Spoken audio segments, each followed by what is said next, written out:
steal her car, and use her money to run down cops and innocent civilians. Prostitute! Kiss from a princess. Ah.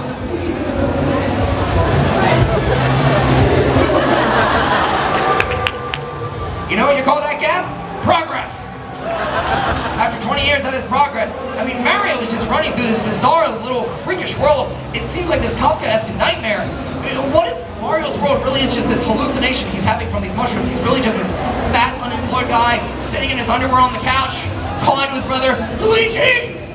I'm underwater, but I can breathe. I've got a super soaker strapped to my back. Little raccoon ears and a cape. And the turtles and the dinosaurs have wings. Dinosaurs everywhere. I'm gonna step on their heads and set them on fire. His brother Luigi's not paying attention. He's wandering around the mansion looking for ghosts.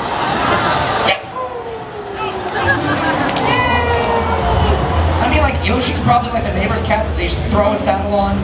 Like, when they race, they probably go downhill in these shopping carts they've stolen. We're going to the Rainbow Road, bitches! Up, fell off. Alright, start up, fell off. Up, fell off. I hate the Rainbow Road. In any level. Any video game where they have an underwater level is the worst level. The most difficult level in any video game. Zelda, Earthworm Jim, Sonic, who can't hold his breath after 10 seconds. Hate that hedgehog. Now, let's go back and talk about all the things that started this. Japan. Thank you, Japan.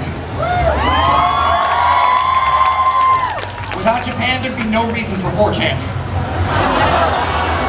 Now to celebrate their fandom, Japan knows that it's the 30th anniversary of Gundam. So what did they do to celebrate? They built a 1-for-1 scale of Mobile Suit Gundam. They built a giant robot. Right at the edge of Tokyo Bay. We've always given them credit for being that kind of weird and fanatical, but the fact that the government supported this and said, let's do this. It lights up, it moves, it has a cockpit. You thought we decommissioned their military? And of course, you know there's bound to be an AI system working in that. You know they took that extra step because this is Japan. Back when America was afraid of invasion from nuclear-powered Russians, Japan was afraid of invasion from nuclear-powered giant lizards. That's right. It took 3 years, but Uncle Yo finally dropped a Godzilla joke. That's exactly what they built the robot for. In case Godzilla comes back, it's like a scarecrow. Oh, there's a robot here? I'm gonna go invade South Korea. They're not gonna do anything. They're busy playing StarCraft. But you know there's an artificial intelligence inside the robot. It's only a matter of time. We've all seen Ghost in the Shell, where it learns how to walk. It's going to figure out in about 2 weeks what it takes fashion models 2 years of schooling to learn.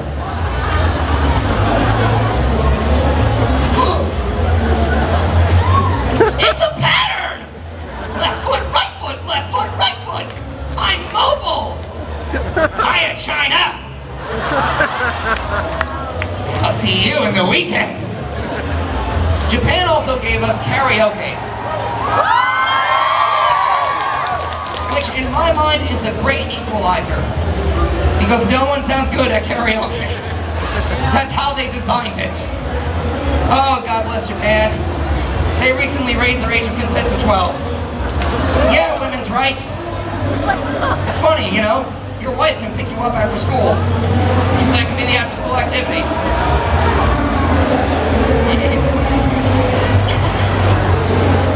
And if the robot ever came over to America, you know there'd be nothing we could do against it. Because they're Japan. They probably have it loaded with missiles and psychic schoolgirls. Anyway. The only defense against a giant robot is to recognize it's a robot, apply lipstick, kiss your ass goodbye. Because it will step on you. Now, I kind of want to break things down a little bit. I don't normally do this in my shows, but I do want to open up to the community. I do want to open up and say hi to everybody, welcome you all, because this is really what I'm coming out for. This is really what I come out to celebrate, and that is the fandom. That is the power and the passion passion of anime that some of us have just dedicated so much more time for and are so much happier for. We have found our niche, we found something that we care about. Almost every hardcore anime fan has either had this conversation or given this conversation. It was the best 10 minutes of television I'd ever seen. I never laughed so hard, I never cried so hard, I never saw anything that made me think. I truly cared about the characters. That is the power and the passion of anime that becomes our stories, that becomes our role models, they become our heroes, our stories. You never forget your firsts. You never forget the first time Pikachu shocks Ash. You never forget the first time Simone turns the drill key in Gurren. And he breaks through the ceiling of his world and seeing only the sun setting on the horizon, promising these adventures, this untold opportunity. You never forget the first time Moon, Prism, Power.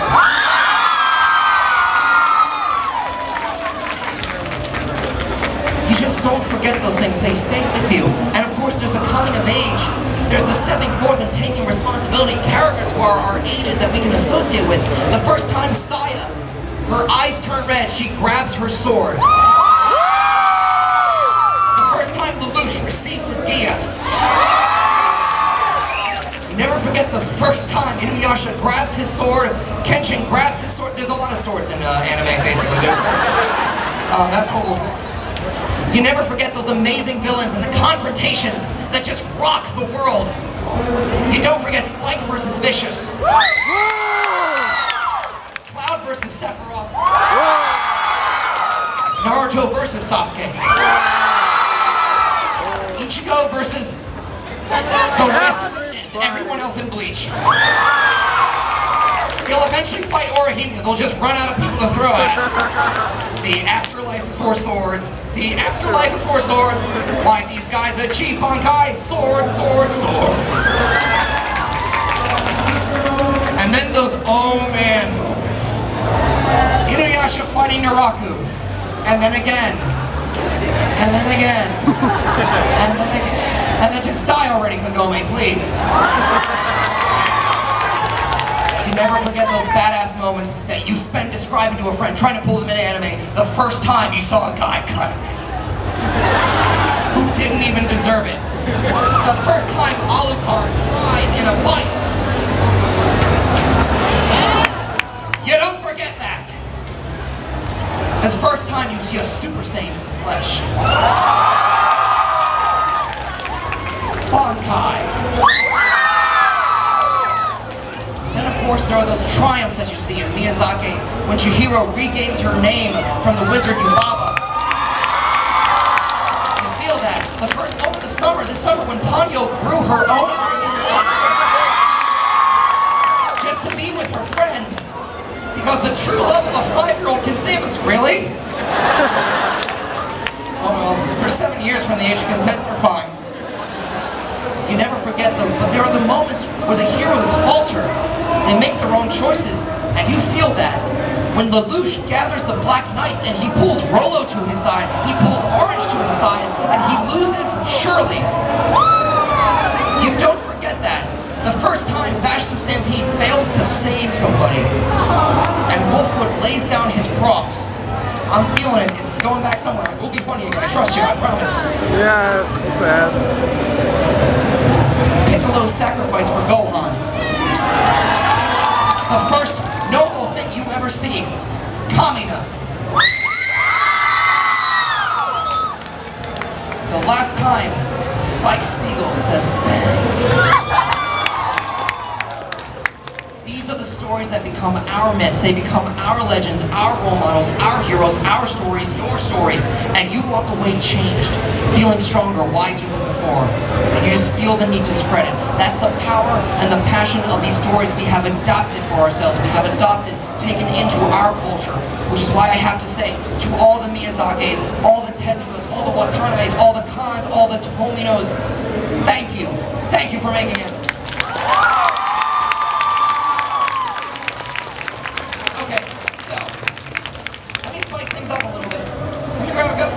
Oh, you'll do next thing. Alright, I'm going to grab a couple of volunteers. Alright, you're going to get up on the stage.